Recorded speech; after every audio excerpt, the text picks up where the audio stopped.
saudaraku yang dikasihi oleh Tuhan, kita akan belajar merenungkan firman Tuhan dan kita akan mempelajarinya tentang menyikapi dan waspada terhadap hedonisme. Apa sih itu hedonisme? Nah, hedonisme adalah suatu pandangan hidup seseorang yang menganggap bahwa kesenangan dan kenikmatan materi sebagai tujuan utama dalam hidupnya. Sekali lagi, hedonisme adalah pandangan hidup yang menganggap kesenangan dan kenikmatan materi sebagai tujuan utama di dalam hidupnya. Ada ungkapan dan suatu kalimat yang sangat menarik dari seorang filsuf Yunani yang bernama Epikuros. Epikuros ini mengatakan bahwa bergembiralah engkau di hari ini, puaskanlah nafsumu karena besok engkau akan mati. Jadi sekali lagi, bergembiralah engkau di hari ini, puaskanlah nafsumu karena besok engkau akan mati. Nah, ungkapan ini menunjukkan bahwa dalam kehidupan sehari-hari kita terus memuaskan nafsu kita sebagai manusia. Dan hal ini sangatlah menarik karena banyak orang yang sudah mulai mengikuti gaya hidup seperti ini. Secara tidak sadar, apakah mungkin saya dan saudara terlibat di dalamnya, memiliki gaya hidup yang sangat hedon?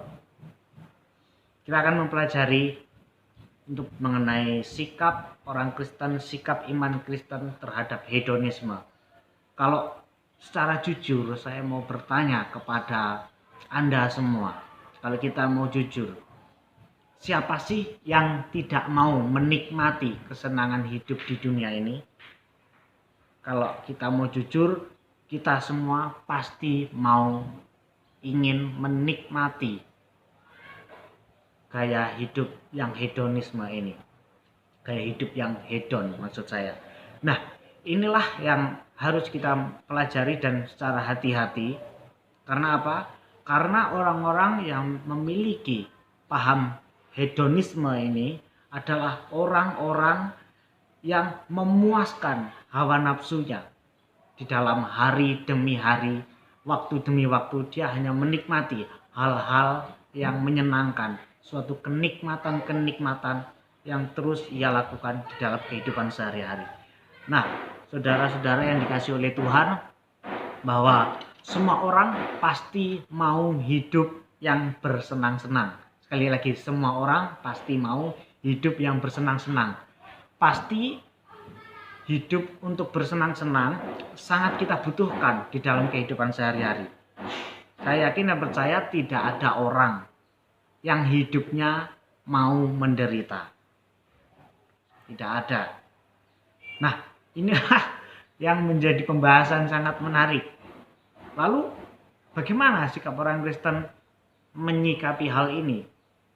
Bahwa manusia tidak ada yang ingin hidup susah, hidup miskin, hidup menderita, hidupnya sakit-sakitan, menderita terus, miskin terus. Pasti tidak ada yang mau. Pasti ingin menikmati suatu kesenangan, suatu sukacita. Tetapi sukacita bukan sukacita yang datang dari Tuhan, tetapi yang ia lampiaskan menurut hawa nafsunya sendiri. Bahkan ada ungkapan yang sangat menarik, yaitu bahwa hidup hanya sekali, haruslah kita nikmati. Ini yang sangat berbahaya, bahwa pandangan ini sama seperti pandangan yang diungkapkan oleh Epikuros, seorang filsuf Yunani tadi. Hidup sekali, harus kita nikmati. Wow, sungguh sangat bahaya bukan ajaran ini? Nah, inilah jikalau kita tidak memahami firman Tuhan dengan baik dan benar, maka hidup kita sebagai orang Kristen akan sangat berbahaya. Maka kita tidak akan mencerminkan hidup sebagai anak-anak Allah. Dan selanjutnya adalah bahkan ada suatu ungkapan yang sangat saya pikir ini menjadikan suatu pergumulan bagi kita bersama. Ada ungkapan yang demikian, bahwa ungkapan ini mudah kaya raya, tua, foya-foya, mati, masuk surga. Wah, ini berarti sudah hidup seperti di surga. Ungkapan ini kan menunjukkan kalimat yang sangat menarik sekali. Bahwa ungkapan muda kaya raya, tua foya-foya, mati masuk surga. Wah, itu serasa kita tidak hidup di dalam dunia. Berarti kita sudah lahir dan kita akan menikmati surga. Begitu ya istilahnya. Nah, inilah yang menjadi tujuan dari banyak orang. Saya yakin percaya banyak orang, bahkan orang Kristen pun banyak juga yang memiliki pemikiran yang seperti ini, bahwa hidupnya nanti kalau bisa waktu muda dia kaya raya, waktu tua dia foya-foya, waktu mati dia masuk surga. Seperti yang saya sampaikan tadi, bahwa lahir di surga, mati pun di surga, bahwa bangkit pun di surga. Nah, seperti itu istilahnya. Nah, saudara yang dikasih oleh Tuhan, lalu bagaimana sih sikap orang Kristen menyikapi gaya hidup yang hedonisme ini, gaya hidup yang hedon ini? Yang pertama adalah tujuan utama hidup manusia bukanlah mencari kesenangan di dunia ini. Sebagai orang Kristen, di dalam firman Tuhan yang terdapat di dalam Kolose pasal 3 ayat 2, pikirkanlah perkara yang di atas, bukan yang di bumi. Inilah perintah bagi orang yang sudah mengenal Kristus. Jadi orang yang sudah mengenal Kristus mendapatkan suatu perintah, mendapatkan suatu nasihat. Di dalam terjemahan versi yang lain mengatakan, pikirkanlah hanya yang di surga. Pikirkanlah hanya yang di surga. Jadi pikiran seperti yang saya sampaikan tadi untuk menikmati hari ini, melampiaskan hawa nafsu, itu bukanlah pikiran yang datang dari surga. Pikiran orang-orang yang dari surga bukanlah seperti itu. Karena pikiran tersebut adalah pikiran-pikiran manusia yang mencoba untuk menikmati hidupnya, untuk melampiaskan kehidupannya.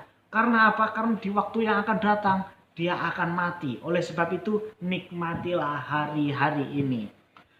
Bahwa tujuan hidup orang Kristen adalah untuk memuliakan Allah. Jadi di dalam Kolose 3 ayat 2 tadi di terjemahan yang lain berkata, pikirkanlah hanya yang di surga. Oleh sebab itu, pikirkanlah perkara yang di atas. Perkara yang di atas adalah pikiran yang di surga, memiliki pikiran yang di surga.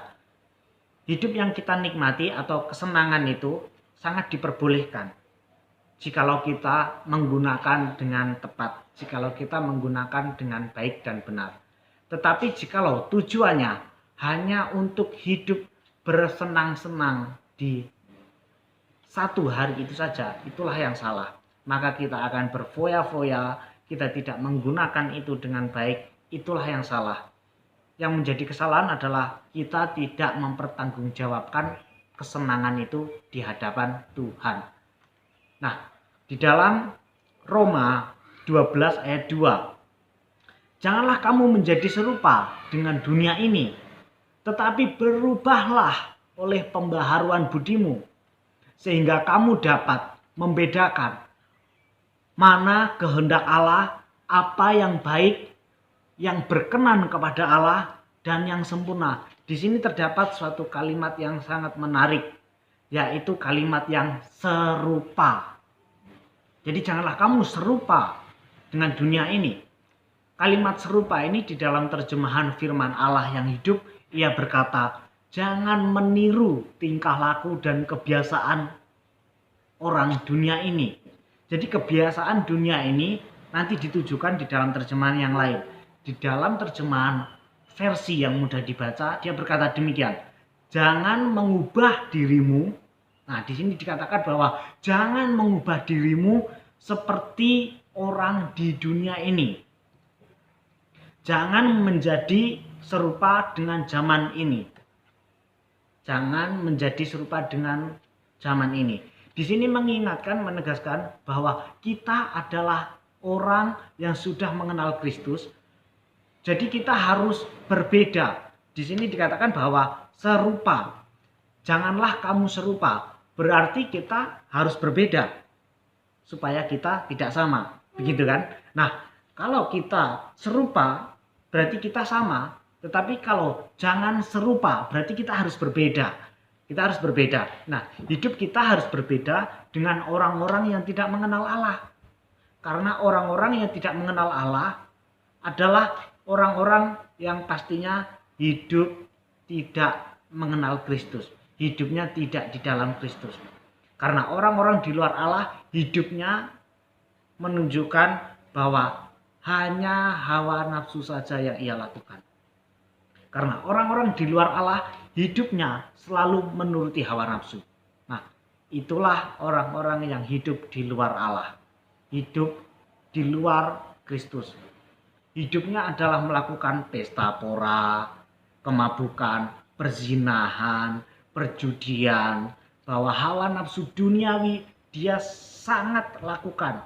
Bahkan ia sangat-sangat menikmati hal itu. Nah, inilah yang perlu kita sama-sama lawan, sama-sama kita pergumulkan di dalam iman Kristen. Jangan sampai kita menjadi orang Kristen yang hanyut di dalamnya. Jangan sampai kita menjadi orang Kristen yang memiliki gaya hidup yang hedonisme ini, yang menuruti keinginan nafsu, kenikmatan, kesenangan yang dapat binasa. Di dalam Kolose tadi mengingatkan kepada kita bahwa pikirkanlah pikiran yang di atas. Dengan kata lain, pikiran yang di surga. Nah, kita memiliki berbagai tantangan yang diperhadapkan dengan kehidupan kita sehari-hari. Pasti kita sebagai pengikut Kristus, jikalau kita tampil beda. Tadi dikatakan bahwa pesta pora. Pesta pora ini cenderung hanya untuk berfoya-foya. Kalau kita datang ke pesta tidak masalah. Kita melaksanakan pesta tidak masalah. Tetapi yang bermasalah adalah ketika kita hanya berpesta pora, berfoya-foya. Ini yang salah. Justru ini yang sangat dilarang oleh firman Tuhan. Bahwa kita datang ke pesta sangat boleh. Dan selanjutnya adalah kemabukan. Inilah yang tidak boleh.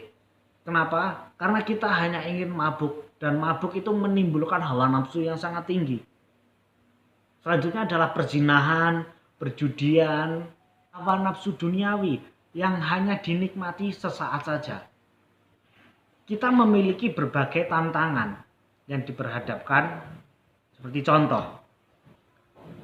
ketika firman Tuhan memberikan perintah yang berbeda atau jangan serupa, berarti kita harus tampil beda dengan dunia ini, dengan orang-orang yang tidak mengenal Allah.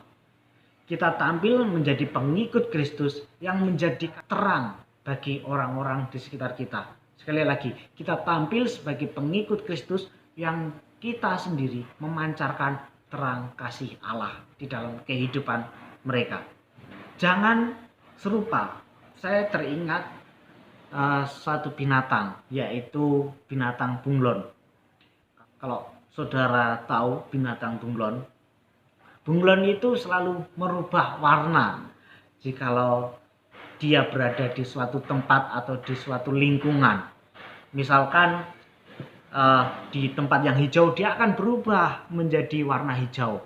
Jikalau dia di tempat yang warna coklat, berarti ke coklat. Kalau hijau, dia akan mengikuti ke hijau. Dan kalau di warna yang lain, maka dia akan menyesuaikan sesuai dengan warna tempat tersebut. Sama halnya dengan manusia. Kalau manusia berada di lingkungan yang pemabuk, maka kita akan menjadi orang pemabuk. Nah, inilah. Jangan seperti ini. Jangan menjadi orang Kristen yang seperti ini. Jikalau lingkungan kita pemabuk, kita akan menjadi pemabuk. Jika lingkungan kita kebanyakan seorang pencuri, maka kita akan mencuri juga. Jika di lingkungan kita orang yang pemaki, maka kita juga bisa memaki orang lain tanpa menyadari kalau itu dosa. Jikalau di lingkungan kita banyak perzinahan, maka kita juga bisa terlibat di dalam perzinahan. Jikalau kita sering memfitnah, lingkungan kita orang-orang yang suka fitnah, suka gosip, penyebar hoax, maka kita juga bisa terlibat di dalamnya sebagai orang-orang yang fitnah dan penyebar hoax. Nah, jikalau di lingkungan kita seorang berjudi, minum mabuk, miras dan lain sebagainya, kita bisa juga terlibat di dalamnya. Nah, firman Tuhan berkata demikian, janganlah engkau serupa dengan dunia ini. Berarti kita harus berbeda, dan orang Kristen jangan seperti bunglon yang mengikuti di mana lingkungan ia berada, tetapi dia harus berbeda dengan lingkungan tersebut. Jikalau di lingkunganmu banyak orang yang mabuk, engkau jangan mabuk. Jikalau di lingkunganmu banyak yang mencuri, engkau jangan mencuri. Jikalau di lingkunganmu banyak yang memaki, engkau jangan memaki.